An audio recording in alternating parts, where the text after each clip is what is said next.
Assalamualaikum warahmatullahi wabarakatuh. Pertama-tama marilah kita mengucapkan puji dan puji syukur atas kehadirat Allah Subhanahu wa taala, karena atas berkat rahmat dan hidayah Allah kita dapat berkumpul untuk melaksanakan diskusi pada hari ini.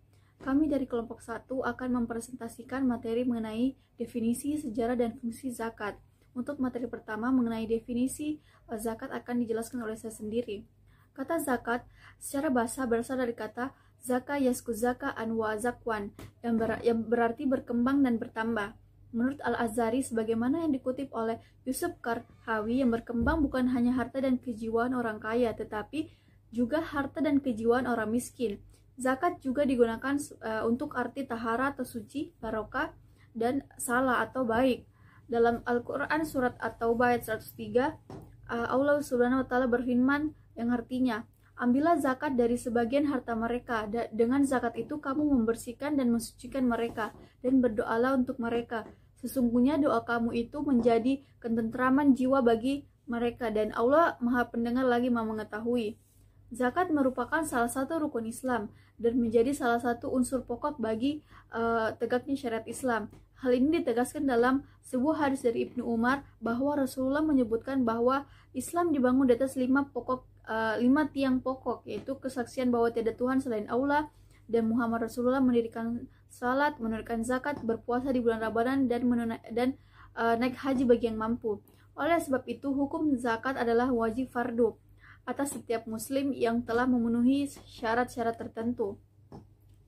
Untuk materi keduanya, saya akan menjelaskan mengenai syarat wajib zakat. Adapun syarat-syarat seseorang wajib melaksanakan zakat meliputi 2 aspek, yaitu syarat muzaki dan syarat harta yang akan dizakatkan. Yang pertama, syarat-syarat muzaki atau orang yang wajib zakat. Yang pertama, merdeka. Menurut kesepakatan para ulama, zakat tidak wajib bagi hamba saya atau budak karena hamba saya tidak memiliki hak milik. Yang kedua, Islam. Zakat merupakan ibadah yang wajib bagi setiap muslim. Dengan demikian, zakat merupakan salah satu pilar agama Islam.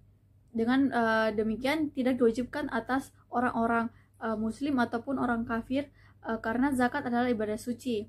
Yang ketiga, balik berakal. Mengenai persyaratan balik berakal ini berbeda pendapat dari ulama.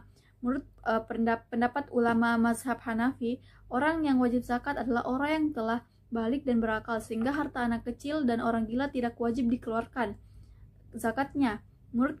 Sedangkan menurut pendapat jumhur ulama, balik berakal bukan merupakan syarat wajib mengeluarkan zakat. Nas yang memerintahkan untuk mengeluarkan zakat adalah terhadap orang kaya, bersifat umum, tidak terkecuali apakah dia anak-anak atau orang gila. Karena itu wali wajib mengeluarkan zakat anak kecil ataupun orang gila yang berada di bawah perwaliannya. Yang kedua, mengenai syarat-syarat harta zakat. Yang pertama yaitu halal. Harta tersebut harus didapatkan dengan cara-cara yang baik dan halal yang telah disesuaikan dalam syariat Islam. Yang kedua, milik penuh, artinya kepemilikan di sini berupa hak untuk penyimpanan, pemakaian, pengelolaan yang diberikan Allah Subhanahu wa taala kepada manusia dan di dalamnya tidak ada hak orang lain. Yang ketiga, berkembang. Yang keempat, cukup nisab, yaitu jumlah minimal yang menyebabkan harta terkena kewajiban zakat. Yang kelima, cukup haul, yaitu jangka waktu kepemilikan di tangan si pemilik sudah melampaui 12 bulan kamaria. Yang keenam, bebas dari utang. Dalam menghitung cukup nisab, harta yang dikeluarkan zakatnya harus bersih dari utang, karena ia dituntut untuk memiliki kewajiban untuk melunasi utangnya itu. Dan yang terakhir adalah lebih dari kebutuhan pokok. Mengenai syarat ini, sebagian ulama berpendapat bahwa amat sulit untuk menentukan besarnya kebutuhan pokok seseorang, sehingga mereka berpendapat bahwa syarat nisab sudahlah cukup. Sekian dari saya lanjutkan kepada teman. Assalamualaikum warahmatullahi wabarakatuh. Saya Tantin Sani Kiblati. Saya akan melanjutkan pembacaan materi sebelumnya, yaitu golongan penerima zakat.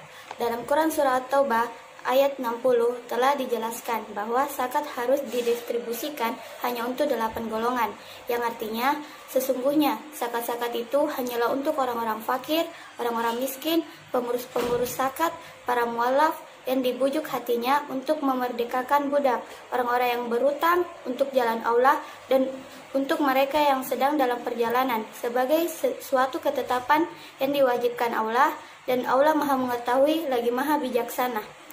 Pun sejarah pengelolaan zakat di dunia Islam di Indonesia, dalam sejarah pengelolaan zakat pada masa Nabi Muhammad, amil dipilih adalah mereka yang amanah, jujur, dan akuntabel.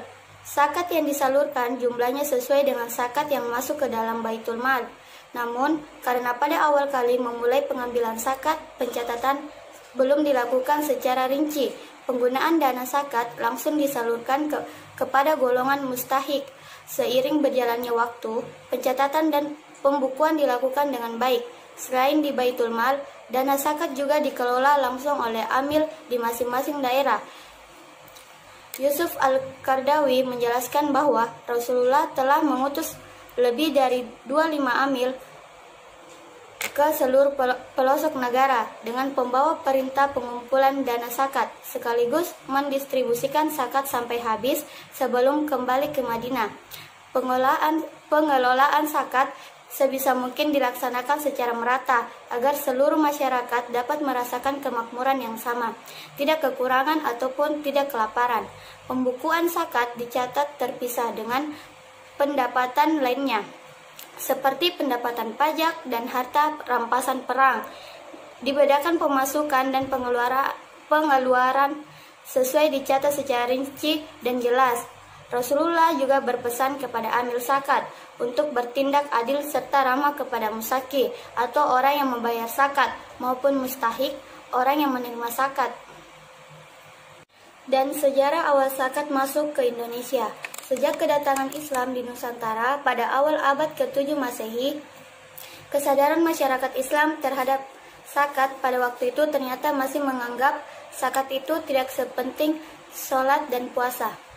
Padahal walaupun tidak menjadi aktivitas prioritas kolonialis, Belanda menganggap bahwa seluruh ajaran Islam termasuk zakat merupakan salah satu faktor yang menyebabkan Belanda kesulitan menjajah Indonesia, khususnya di Aceh. Sebagai pintu masuk atas hal tersebut, pemerintah Belanda melalui kebijakannya Bijelat nomor 1892 tahun 1866 dan Bijelat 6200 tahun 1905 melarang petugas keagamaan, pegawai pemerintah dari kepala desa sampai bupati, termasuk priayi, pribumi, ikut serta dalam pengumpulan zakat.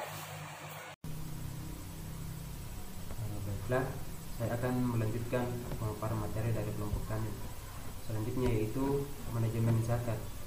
Dalam bahasa Arab, manajemen diartikan dengan nazama yang berarti mengatur, menyusun, mengorganisir, menyesuaikan, mengontrol, menyiapkan, mempersiapkan, dan merencanakan. Adapun dalam pengertian lain, manajemen dalam bahasa Inggris disebut dengan management, yang diambil dari kata manage yang berarti mengurus, mengatur, melaksanakan, mengelola. Sedangkan manajemen itu sendiri memiliki dua arti, yaitu yang pertama sebagai kata benda yang berarti direksi atau pimpinan, yang kedua berarti tata laksanaan, tata pimpinan, dan pengelolaan.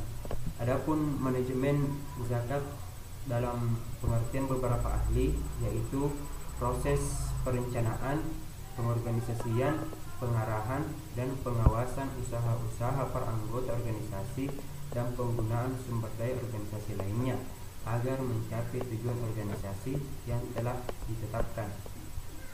Pengelolaan zakat berbasis manajemen dapat dilakukan dengan asumsi dasar bahwa semua aktivitas yang terkait dengan zakat dilakukan secara profesional. Pengelolaan zakat secara profesional perlu dilakukan dengan saling keterkaitan antara berbagai aktivitas yang terkait dengan zakat. Seperti yang kita ketahui bahwasanya dalam pengelolaan zakat yang terpenting dan tidak boleh dilupakan adalah peran para amil zakat, yaitu selaku pengemban amanah pengelolaan dan dana tersebut. Jika amil zakat baik, maka 7 asnaf mustahik lainnya akan menjadi baik. Tetapi jika amil zakatnya tidak baik, maka mustahik yang lain tidak akan baik. Dengan kata lain, yang terpenting daripada zakat ialah bagaimana kita mengelolanya atau manajemennya. Kemudian selanjutnya ialah fungsi manajemen zakat. Fungsi manajemen zakat ada 4. Yang pertama yaitu perencanaan atau planning, perencanaan pengumpulan, pendistribusian, dan pendayagunaan zakat.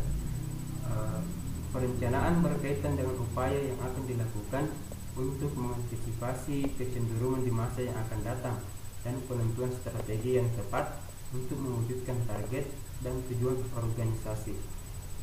Kemudian yang kedua ialah pergerakan pengumpulan, pendistribusian, dan pendayagunaan zakat. Penggerak adalah suatu fungsi pembimbingan agar orang kelompok itu suka dan Demikianlah pemaparan materi dari kelompok kami. Lebih kurangnya mohon dimaafkan. Wabillahi taufiq wal hidayah. Wassalamualaikum warahmatullahi wabarakatuh.